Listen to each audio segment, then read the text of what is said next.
John Rettinger from Techno Buffalo here with a full review for you of Apple's new iPad 2. Let's go ahead, dig in, and see if it lives up to the hype.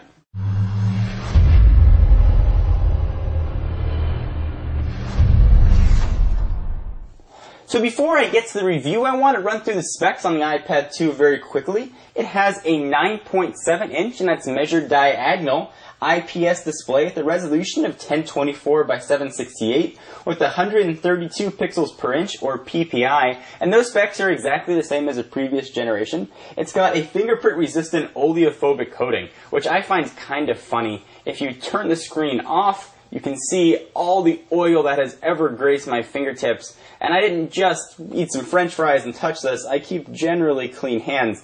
But no matter what, there's really very little you can do as far as keeping fingerprints off of this.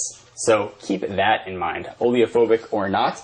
It's being powered by Apple's new A5 system on a chip, which is actually built by Samsung, with a clock speed of 1 gigahertz on each core, and it is dual core. Now, there have been reports that that's going to throttle down to 800 and up as high as 1 gigahertz, depending on what application you are running. But Apple is advertising it as a dual core 1 gigahertz processor. It now has 2 cameras. Woo! It's got a camera on the back. Let's go ahead and check out the butt of the iPad 2. You can see it right in the upper left-hand corner to the left of the 3G antenna if you have the 3G model. It's capable of recording video at 720p at 30 frames per second, and I'll put a link down below to the test I did of the video quality. It's really bad. So this is mostly going to be used for FaceTime and very short video recording. Don't think this is going to replace your camera. You're going to be able to take wedding shots or Ansel Adams-like pictures of waterfalls. Not going to happen. This is a very low quality camera. And speaking of low quality cameras, if you go ahead and head on out to the front, we've got that little pinhole VGA camera, which is also going to be able to take videos at 30 frames per second, although obviously at much lower quality than even the low quality found on the rear-facing camera. But we'll talk about that a little more as we get into the review. What's going to keep this guy's lights on is a 25 watt-hour battery life, which Apple claims is going to deliver 10 hours of battery, and that actually is a little bit of an understatement. I was easily able to get 10 hours of battery life out of this. In fact, I got about 10 hours and 14 minutes. With brightness turned down about medium, you can see where it is right now is where I kept it. And I had video kept on loop.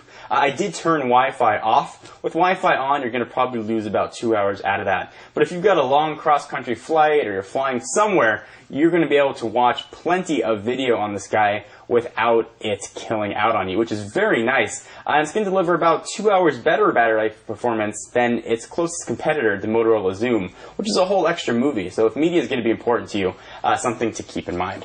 Let's go ahead and jump back to the home screen. Sort of rounding out some of the specs, it's got 802.11n for Wi-Fi. It's got a 3-axis gyroscope, accelerometer, speaker, and mic, all the stuff you'd expect.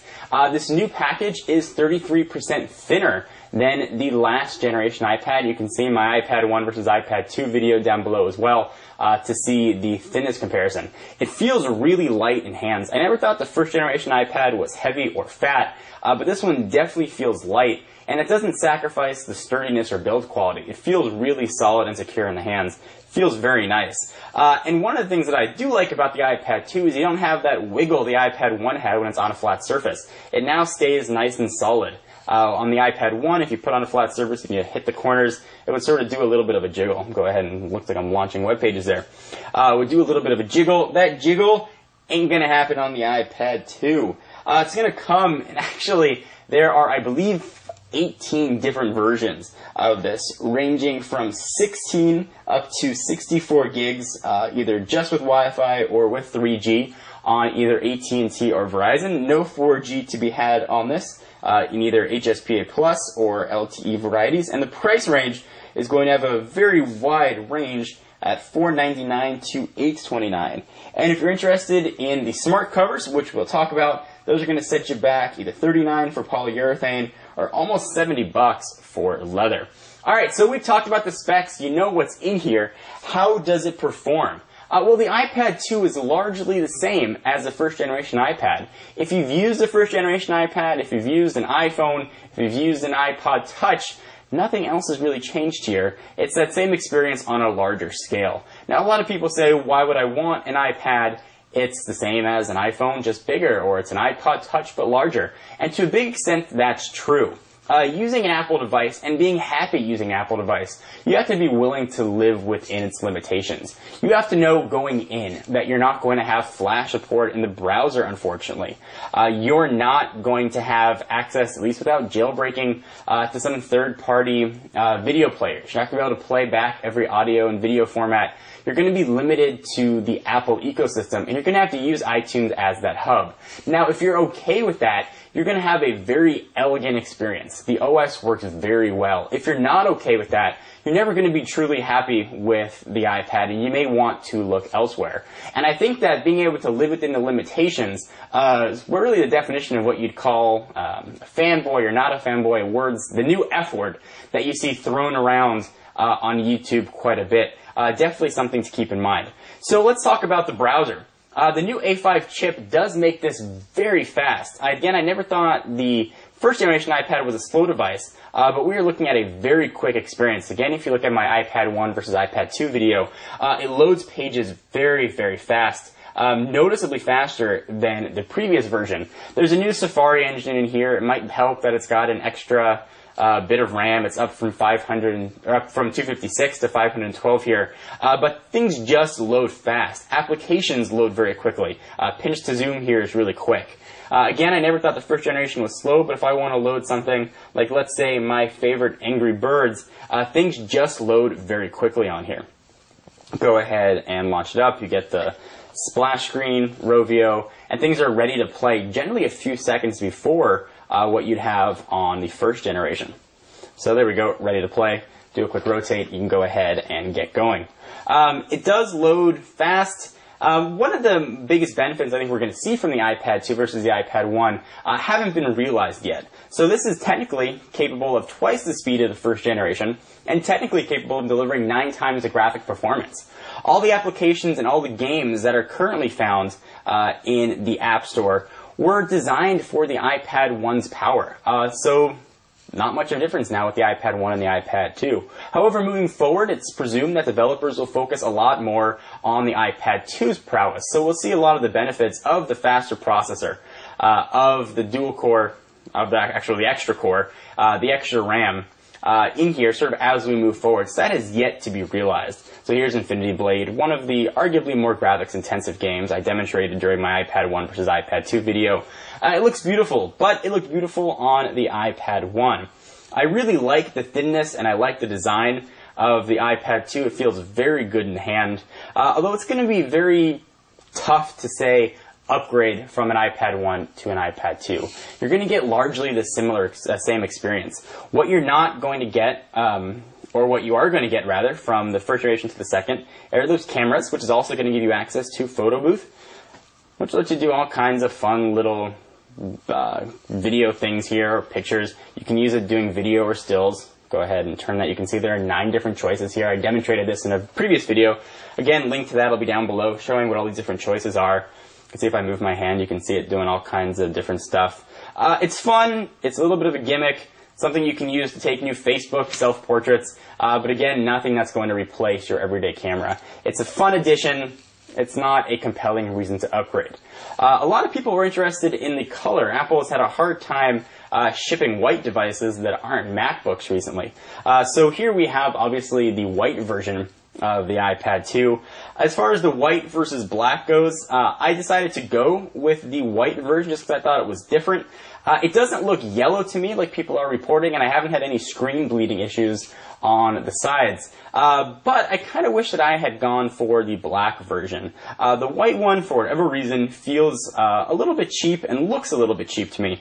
I don't know if that's because I'm associating the white now with the plastic MacBook, but if you have a choice between the white or the black, I definitely recommend going into the Apple Store and deciding which one's going to be right for you. If I could go back in time, probably would take out the black one, although I am very happy with the white model that we have here. So really, in summation and conclusion, it's the iPad. It's everything you know or love about the iPad, just a little bit faster.